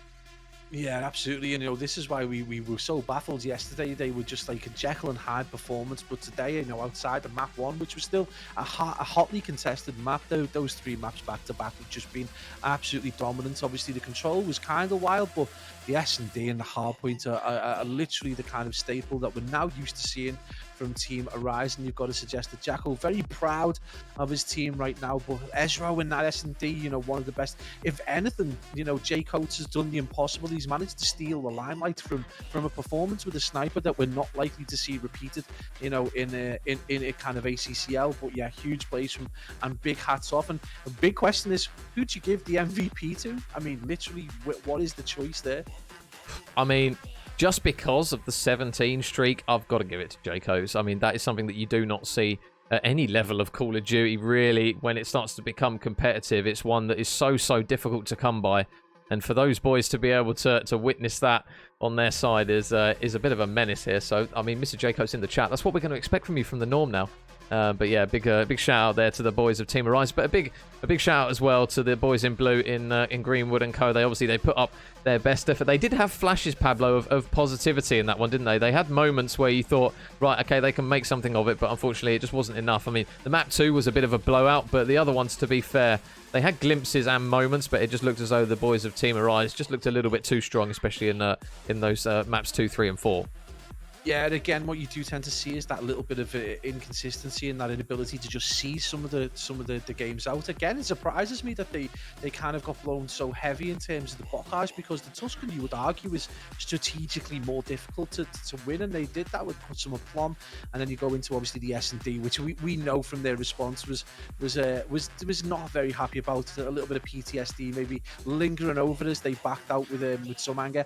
But then they go into the control and their complete regain. We said that they would need to have a huge performance, but you would suggest going toe-to-toe to the wire. It could have went either way. It ends up going Team Horizon. Obviously, a 3-1 doesn't really tell the tale of the tape to that point, but obviously the big key factors there are that 6-0 in the S&D, and then that huge performance in Bocage. And obviously, you've got maybe an argument between Ezra and Jay Coates about who's the MVP there. You're probably right to say that Jay Coates, it's not often you see. I mean, we've seen Metals go 13 and talking about one of the best players in the world. So a 17 on Tuscan in a competitive game, hats off to Jay Coates for an absolutely blistering performance and outdoing what we would have classed as being an MVP performance from Ezra. Yeah, so thank you again to every single one of you who has tuned in, new and old. Always good to see some new names in the chat. And I think Suzuki, I think I missed that follow. Apologies if I did miss, mate. Thank you very much for that one. But we are going to hop on a raid and show Mr. Luxy some love. I don't think we've raided him before, or we might have done a while ago. But if you can show Luxy a bit of love, proper sound lad is Luxy. And yeah, we'll be back tomorrow. And we're actually back with Division 1. And it's going to be a bit of a banger tomorrow for tomorrow's game in the Super League. So keep your eyes peeled on Twitter for that one. I'm sure that will be announced very, very shortly. But yeah, thanks again, guys, for tuning in. That will be it from myself and Pablo. And we will catch you guys tomorrow. Cheers again, guys. Take care, guys.